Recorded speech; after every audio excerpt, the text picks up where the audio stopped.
This is a very complicated piece. It's good to go through the fundamentals of the music in a piece like this. Okay.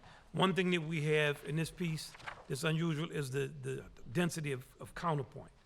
There's contrapuntal lines going on all the time. A good way to rehearse a counterpoint with a band is to have two leads play.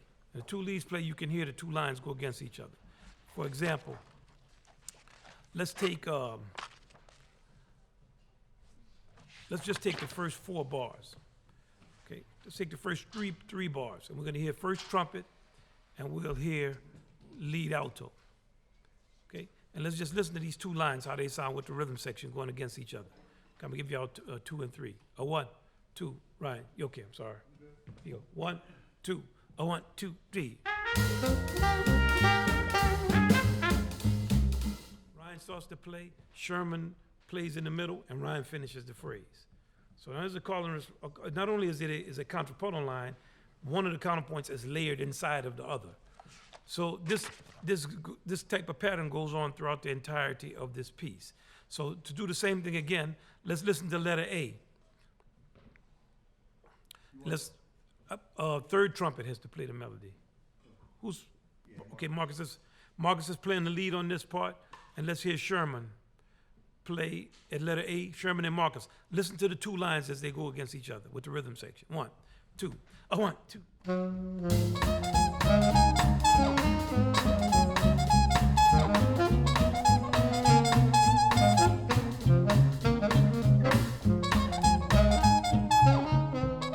Let's look at this devices of jazz. Sherman is playing the melody. Marcus has a riff. Stock cymbal 4/4 swing. Carlos is walking. This continues throughout B. Letter B, the saxophone's playing a long melody, and the trumpet's playing that same riff. Now we get to letter C. The saxophones take the long melody, and it becomes a chordal background for a trombone solo. Very vocal solo that Chris played excellently before. And then we go back to D. When we go back to D, it's the same material that we heard before. So we have a bridge passage, and then we go back to the same call and response. We get to letter E. This is a new part of the tune. What are we going to hear? Okay, the saxophones have a riff. It's like an extended riff. It's the same thing, but it's longer than a typical riff, which is a bar or 2. This is a riff inside of a riff. So if you listen to them, let's listen to the saxophones play. The rhythm section plays a break. There's another device of jazz. Prop. Can the saxes maintain the time in that break? Then when they come out of the break, it's unusual 3-bar break. The drums plays a fill. The trumpet fills in the 4th bar. Then the saxes come in for a riff for the rest to fill out the other 4 bars of the 8-bar phrase. Then at letter F, we repeat it again. Okay? The challenge in this break is staying in time and playing with the type of rhythmic force as if you're also playing a drum. Let's just hear letter E, just the saxophone section, so we can hear the riff. 1, 2. A 1, 2, 3. Okay,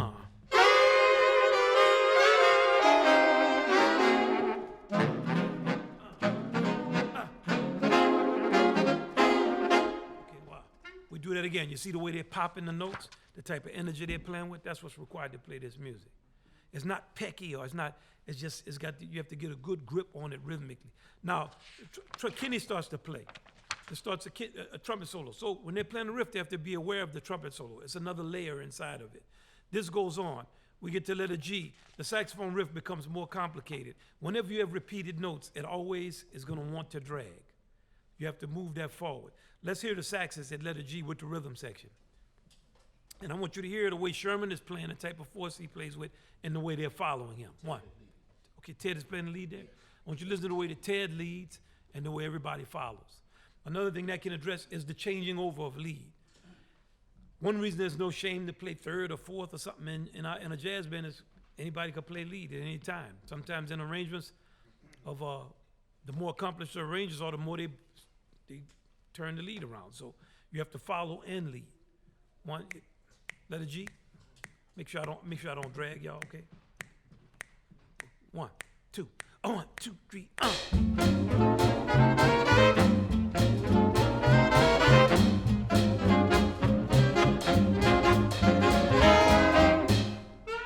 go again. They're not following them exactly like they know it. That's why when they finish, Sherman starts shaking his head. Like, and that's another thing about, it's not going to be perfect. We're not computers. But we always are trying to assess and be aware to have a naturalness. The music has a lot of play in it, right? Correct me if I'm just more natural. So, but notice just the integrity of how he's approaching it. This is the person who normally plays lead alto. So he's approaching the integrity of his part a certain way, like, I got to get with you. Many times, and it's the same in all of our sections. In our section, we always are saying, if we miss a part or we don't cut off together, we just look at each other like, okay. And over years, that type of discipline and integrity pays off in your ensemble playing. 1, 2, 1, 2, 3.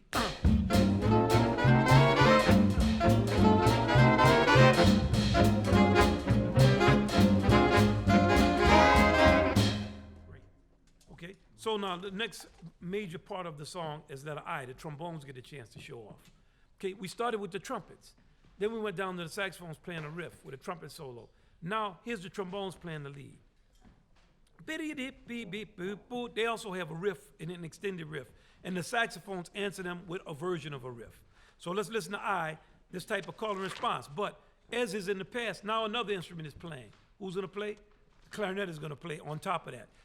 The clarinet is fitting inside of both of those riffs. If you remember when we heard the beginning, Ryan was playing a part, and Sherman was playing Sherman's part fit inside of Ryan's part. This same concept is being expanded when we get to letter I. It's a back and forth between the trombones and the saxophones, and the clarinet solo is filigree, is between the two parts. It's not a straight out solo, this written across everything and everything is in the background. There's no real background. It's three things going on. So to play that solo successfully, if you're playing clarinet, you have to figure out my part is a part that fits in between the two riff parts. So let's hear let's hear just the first 8 bars of letter I. 1. Yeah, I think just so they can hear the back and forth. A 1, 2, a 1, 2, 3.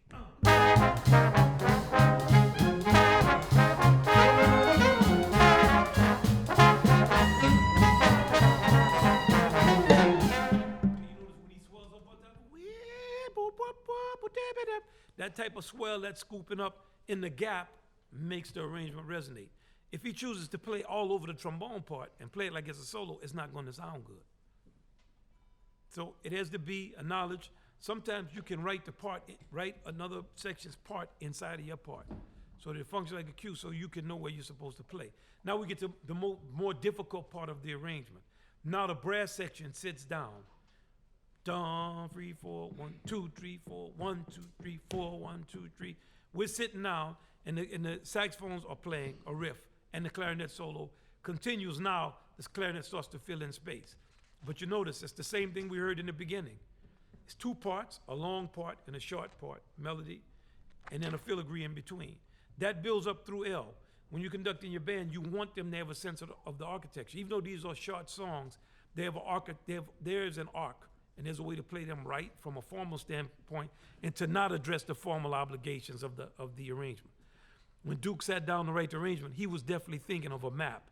He wanted to go from here to here to here. He wanted this and this and this to happen. He wanted diversity of instruments, diversity of sections, diversity of groove, change, boom, now everything comes together and something else is going to happen. Okay, so L, we pick up, the trombones and the saxophones have this dialogue. Now we get to M. Okay, at M, we did not play this soft enough. So when we get to letter M, we have to all drop all the way down, but not so much down that it's a parody of playing. Okay, it's a question. If we don't follow the lead, if the lead plays louder, now we're at mezzo piano or mezzo forte, the end won't be as dramatic. Because if you look at letter M, that's going to lead us in a crescendo all the way to P. So we have M, N, O, and P to make this crescendo. If we're too loud, by the time we get to P, we're going to be so loud. So we want to come all the way down, and now what are we going to hit? The trumpet solo is bubbling up with a pixie mute and a plunger. Or it could be a cup mute. It could be anything. It could be open if he chooses that, in this case. And that has to bubble. So the band, the softer we play, the more intensity we have to play with. But what also happens at M? M is the first time that the entire band is playing the same thing. So it's a 2D, and it's the same type of material, quasi-riff. It's not a riff like dee-lip, dee-lip, dee-lip. It's like a whole melody phrase that is a riff. it takes off of the first trumpet part. Ba-do-ba-da-ba-do-ba-da-ba-be. Except now it's da-ba-do-ba-dee-do-dee. Oh. That accent on the fourth, they used to call it a scrunch on the fourth beat. It's the New Orleans Big Four. 1, 2, 3, 4, 1, 2, 3, ka-da, ka-da, da, da, boom. So now we're soft enough. Dee-da-loo-ba-dee-boo-dee, dee-da-loo-da-lee-doo-dee, Now we just build up the ensemble. We all are playing. Trumpet plays, the trumpet plays. Who comes in at O? Bam, here comes the clarinet. Why?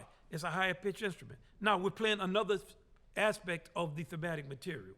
So the first theme was ba-da-ba-da-ba-da-ba-da-ba-bop. Now if you look at O, he takes that da-ba-ba-bop, that becomes ba-da-ba-bop-bop, ba-da-da-da-da. It's just a fragment of the original melody. It's a fragment of the melody that Marcus played. Ba-do-ba-dee-ba-do-ba-dee-bop-bop. Here we are at the end of the piece hearing this. Ba-da-ba-bop-bop. Ba-da-bop-bop. And the clarinet is answering. Blop-bop. So it's a call and response. Now, the tendency would be for the clarinet to just solo over all of that. If you solo over all that, you can. It won't sound bad. And I'm sure in live recordings they did. But the way the arrangement is written, he's responding to the ensemble. Ba-da-bop-bop, we-yap-ba. Ba-da-bop-bop, also a big four accent. Ba-da-bop-bop-ba. Yap-ba. Instead of being down on the bottom, like it was at letter N, this is way up at the top. Now we have the shout chorus, which is a great shout chorus, letter P. The brass waving those hats in those hands, they kicking, and the reeds are playing the first riff that Marcus played. Ba-da-ba-da-ba-do-ba-da-bo-be. Ba-da-ba-da-ba-da-ba-da. And on top of that is a clarinet hollering and screaming. Yeah, making some noise, and then we in on that big four. Da-da-ba-boom, off on 2. Okay? So that's a basic breakdown of the architecture of this arrangement.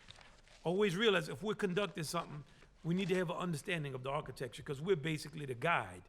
And I can't lead you through rocky terrain if I don't know if I'm discovering everything that, I didn't know a mountain was here. Oh, I didn't know.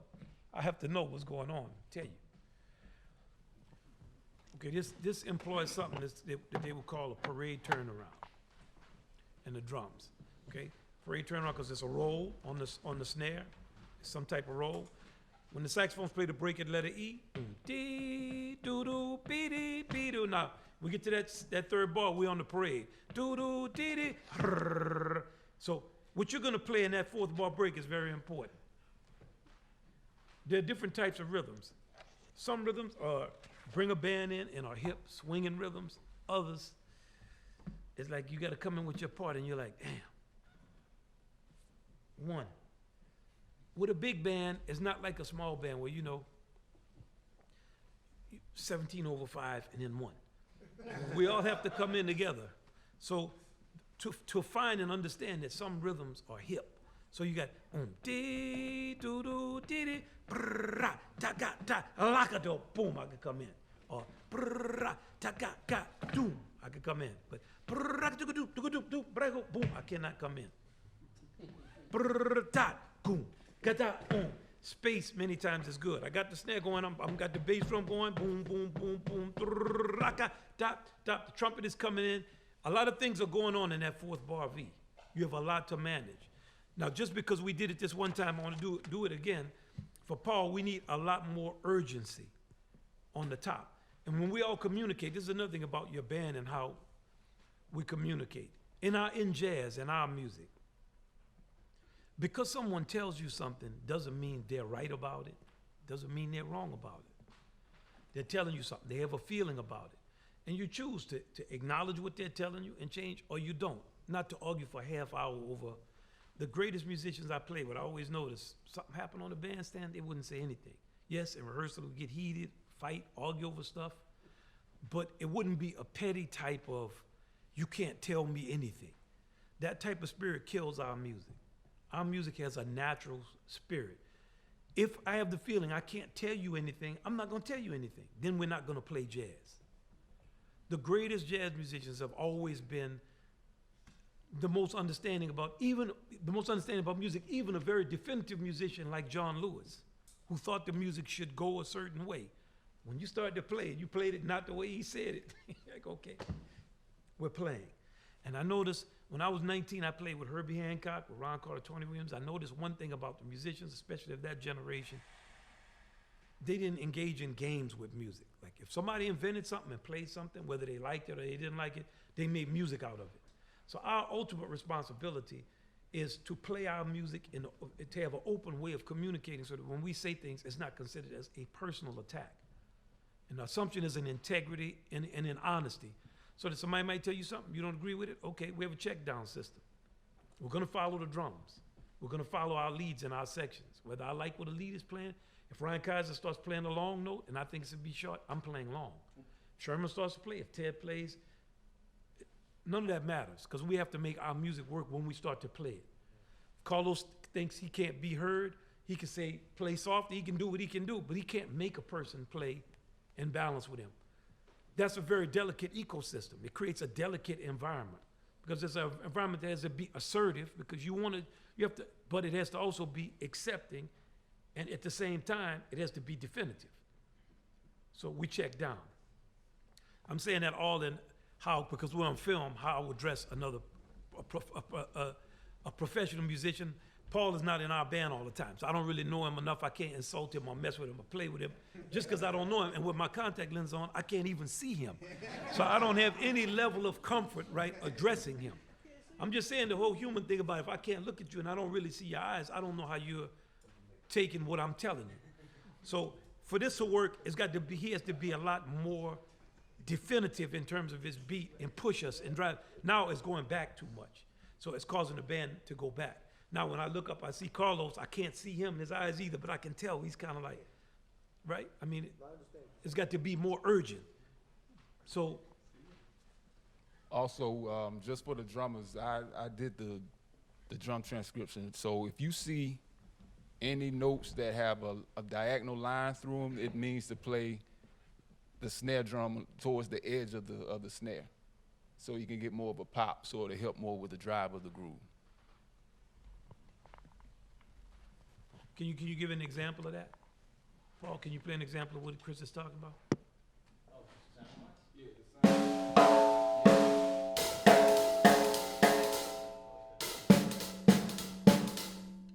That's also a New Orleans effect. People play the drums, a parade drum in the middle, and then they will come over to the snares. I don't know where it comes. Could come from could be from the Caribbean. Where do you think it's from? Yeah, March. Yeah, I'm really out my depth of understanding. So if somebody knows, just write in and tell us so we can give people good information. Does anybody know in here? Okay. Great. Okay, and another thing for Paul's part is to sectionalize your part, to know when we're going to different sections.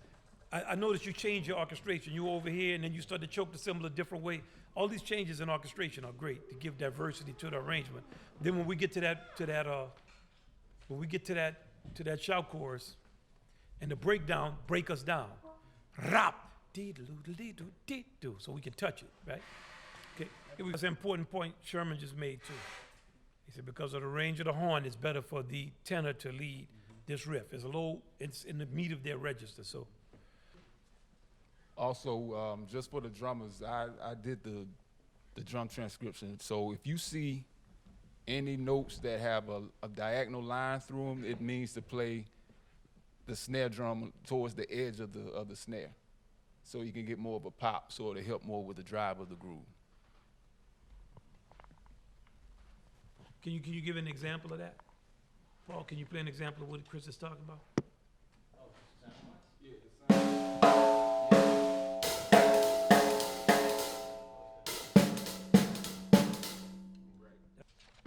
So for the read 3 part, person playing the clarinet solo, if it's not going to be a 6th person in a section, you have to either make a decision to keep the saxophone on your neck and come right in with the clarinet solo at J, or abandon the part the last 3 to 4 measures before, letter I that is.